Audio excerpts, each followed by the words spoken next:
Hi. I look like shit, don't I? It looks like I've been bed up. It's because I have been solidly beaten. From a distance, if you could punch somebody from behind a keyboard, you know what I mean? If you could, the way you can send things, emojis. Imagine you could punch somebody in the head. And, imagine like they're Irish people, the way the Irish are. So I get a lot of this being punched in the head with emojis all day, every day for 10 years. My brain is kind of broken now, as you can see. You can see it, can't you, on one side. So I think I don't know his name. I think it's Patrick Stewart or some name like this. This is actor. I think he played one of the fucking Siths in a bad Star Wars movie. He was inquired upon regarding his library, his own personal library, and the books that he has accumulated. When you do keep your own library, you accumulate unique books. I had many Aleister Crowleys.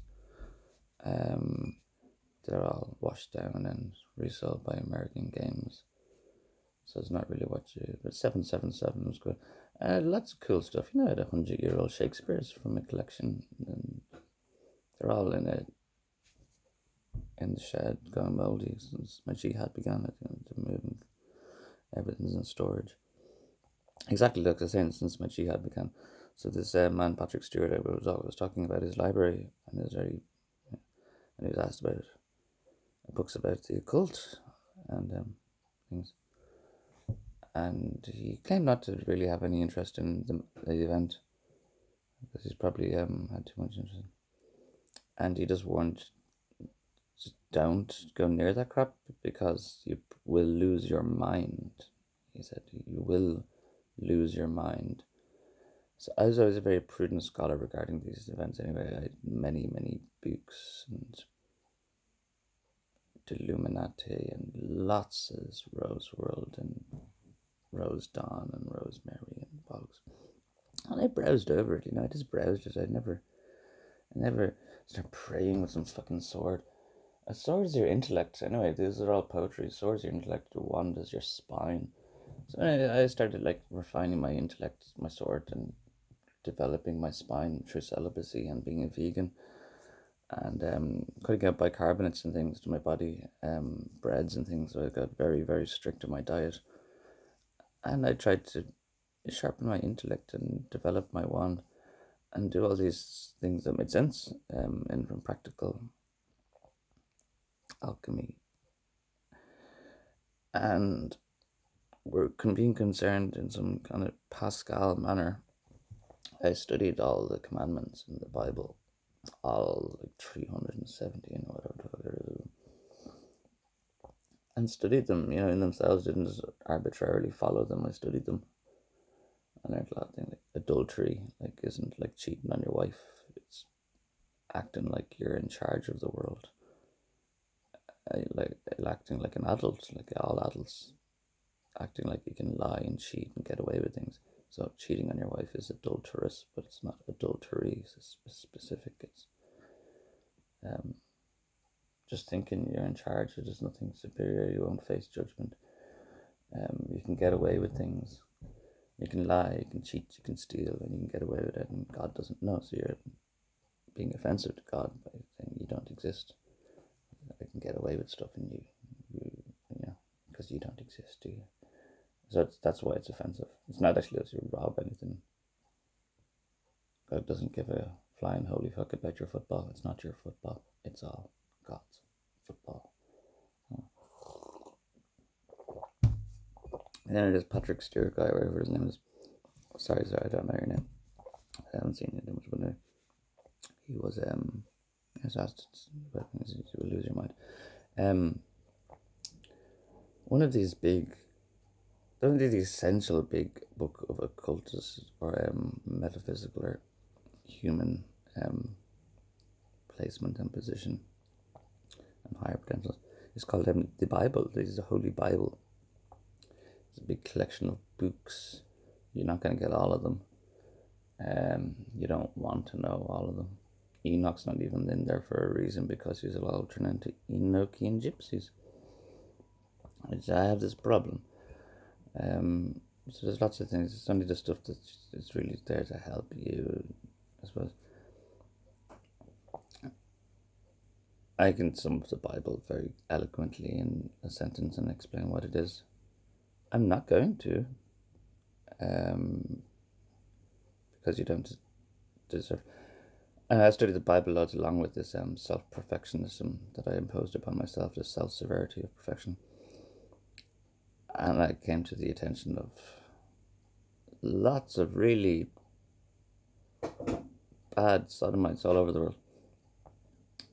Mirror, mirror, mirror on the wall, who's the fairest freaking Christian of them all? And the French got very annoyed and stuff.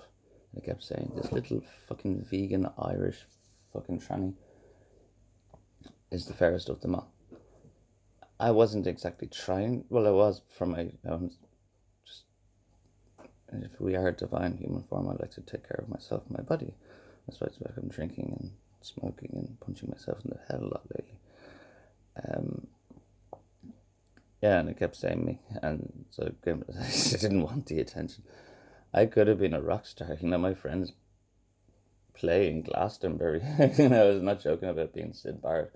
I've got friends that are so talented and awesome and out there and rocking and rolling. They play in Glastonbury, man. Little smaller tents in Glastonbury. So anyway, I was thinking about this Patrick Stewart guy that said don't go near the occult and don't go near shit.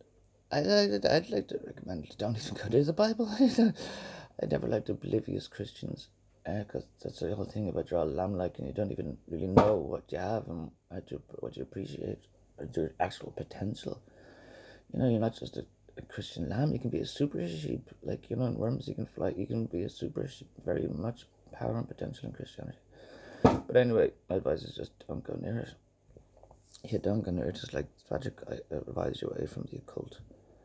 Don't even fucking study, don't even read the gospel. I don't want to say it, but it will destroy your life. They'll take your mind, your memory, your mind. This is Patrick Stewart said. They'll take your mind. They'll take your memories. They consume them. Actually, they consume your memories. They'll tear you. Your aura, your birthright, the things you don't even know that you have, they'll tear them apart and tear them away, and you might not even notice them at first that they're gone, but then people treat you really badly, and I become really intuitively hateful about you. Buses just disappear that you're waiting for, and really bad shit starts happening in your life, and they'll fuck you up in ways you did not know you could be fucked up. They'll take things from you that you didn't know you had, and then you appreciate them very much because they're very gone now, and they probably won't be coming back. You'll have dreams telling you that they won't be coming back. So this is my warning. My swollen brain. I think I have a brain tumor now. Hopefully it's just a stress aneurysm of some sort. Let's go and actually go and do something about it. I have meetings to do. Same as my healthy warning. Don't even try. Don't try. Maybe it'd be outstanding. You might be found outstanding in your field. You get shot in the face for that. Being found outstanding in your field. Literally outstanding in a field. A genius in his field. Don't try. Be lazy. Get a girl pregnant early. Hop on the fucking social wagon. Get a nice healthy drug addiction and follow a football team.